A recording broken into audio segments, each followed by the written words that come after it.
Wow, DE knew what they were doing when they made Captain Price, Velamir, the way he is. I mean, look at him. He's so clean. Anyway, in today's video, we're going to be reviewing one of the newer weapons added called the Coda Bassocyst. The Coda Bassocyst is basically the Arca Plasmor, but if you gave it to the Infested and said, here's a bass speaker, take over and make a shotgun.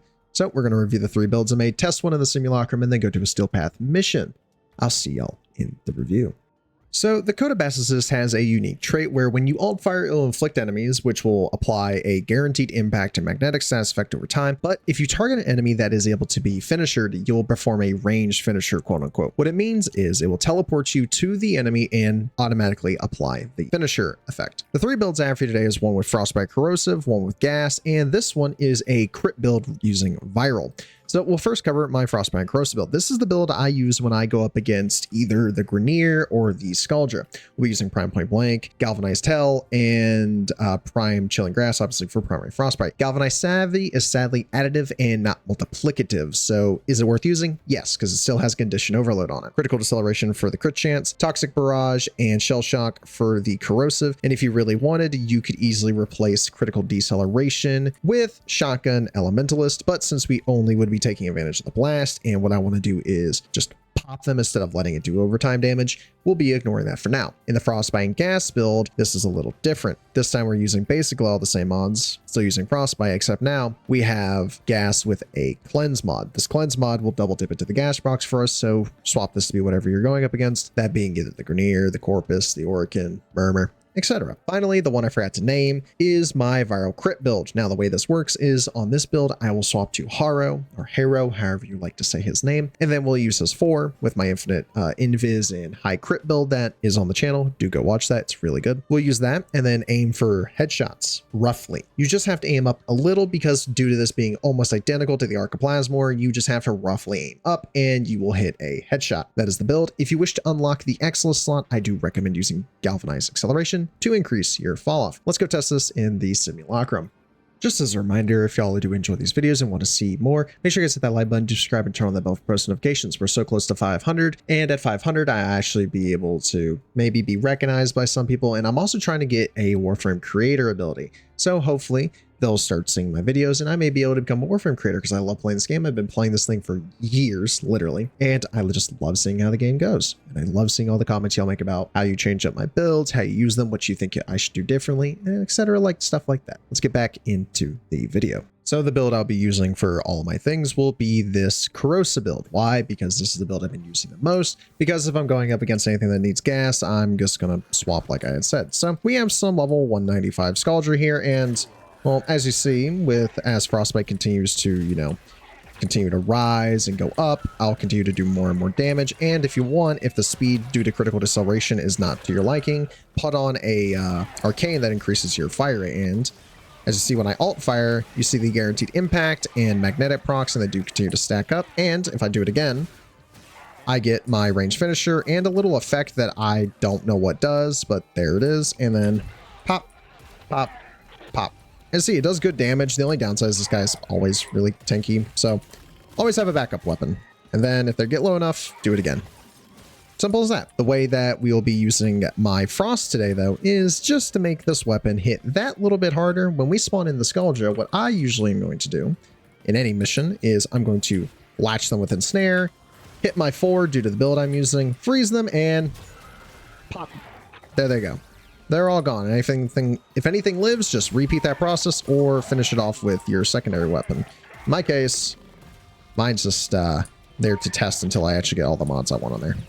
But make sure you try to get those finishers if you like how it works, stuff like that. Now, let's go ahead and get into the actual mission now, shall we?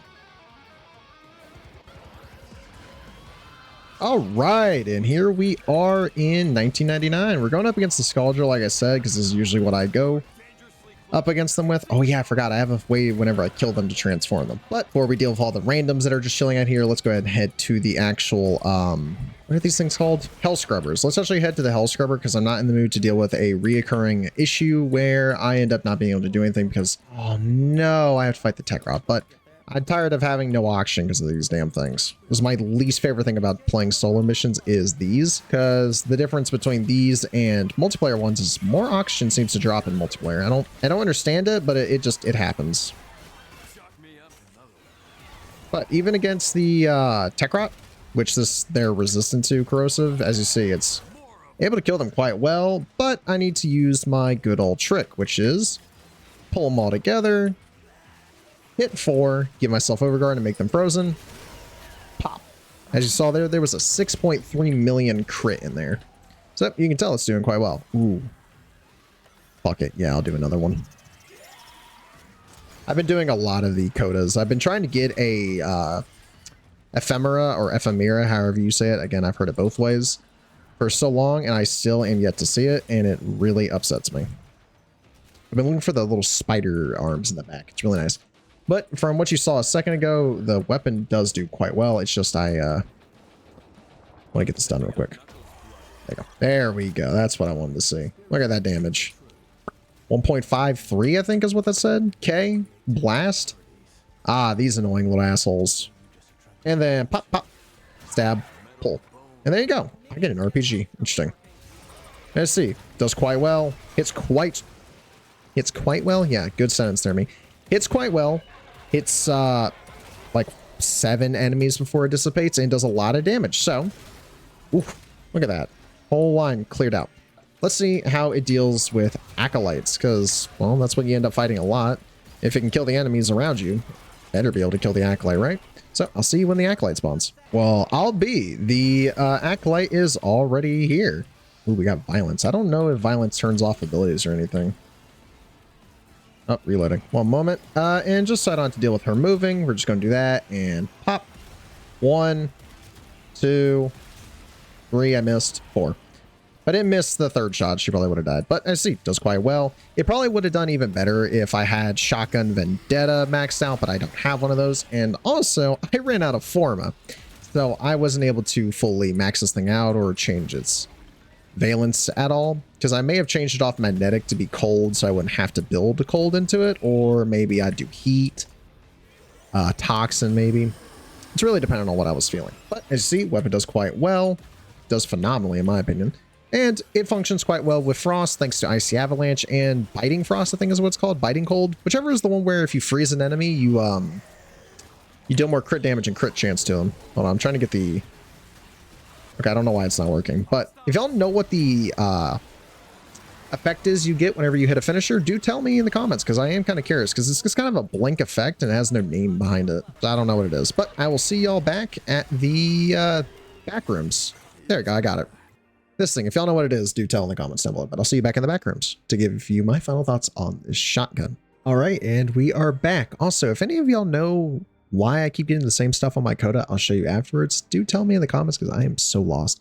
But here for the Coda Bassocyst, I do really enjoy this weapon. So once again, here are the builds. So what do I think about this thing? Overall, it is a Arca Plasmor with a infested style to it, I guess is the best way to describe it. With this infested style, I think it has a bit more fall off than the Tenet Arca Plasmor does. And I can actually check. As you see here, yeah, it has a lot better fall off and overall better stats, except, well, obviously negative radiation. Negative radiation, less radiation, and doesn't have blast. But overall, I do recommend this weapon. It is a better Arca Plasmor in all senses of the imagination. It's also a very good elemental procer, I think is the word I'm thinking of. I don't know. Either way, it stacks a ton of elements. But as I'm about to show you, I have gotten the same stuff on all of my technosites. It's always either some live heart cells, windmill shuffle, or in a floof, or a cover. So if y'all know why I keep getting these same 2 things, a floof and a cover, or a cover, and windmill shuffle, do tell me down in the comments, because I really am tired of getting these. I want the spider ephemera, the one you put on your back and it has little spider arms. Really want that one. If you want to see more videos like this, do tell me down in the comments below. Next video is probably going to be over the Scaldra dual blades, because I actually have them formatted up and ready. See you guys in the next video. Peace out.